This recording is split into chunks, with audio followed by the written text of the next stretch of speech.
এলাম আজ ক্যানিং মৌখালি ব্রিজ, আর আমার গোবিন্দা দাদার সঙ্গে দেখা।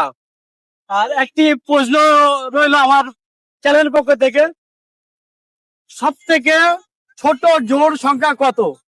সব থেকে তো ছোট হচ্ছে জোড় সংখ্যা, আমি যেটা জানি 2 হবে হয়তো। অডিয়েন্স কি বলছে? সব থেকে ছোট জোড় সংখ্যা আমার দাদা বলে যে 2, আপনারা কি বলছেন? একই, এটা নিয়ে নি। খুব সুন্দর উত্তর দিল দাদা। আমাদের চ্যানেলের পক্ষ থেকে ছোট্ট একটা গিফট। অসংখ্য ধন্যবাদ ও ভালোবাসা জানাই আমার এই দাদাকে।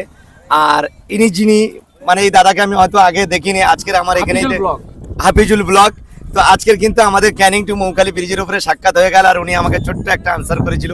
তো সেই আনসারের সঠিক হয়তো উত্তর হয়েছে বলে তার জন্য কিন্তু আজকের উনি আমাকে পুরস্কৃত করেছে। তো অসংখ্য ধন্যবাদ জানাই। আর ওনার যে এন্টারটেনমেন্ট যে দিতে রয়েছে আপনাদের শুধু ভালোবাসা পাওয়ার জন্য, তো সবাইকে বলবো আমার সকল বন্ধুরা যারা রয়েছে ভাইটাকে কিন্তু একটু ভালোবাসা দিও, কারণ এই ভালোবাসার ছোঁয়ার জন্য কিন্তু আজকের অনেকটা দূর থেকে এই জায়গায় এসেছে শুধু আপনাদের ভালোবাসা পাওয়ার জন্য। একটু ভালোবাসা দিয়ে দিলছে, অনেক অনেক ভালোবাসা রইল।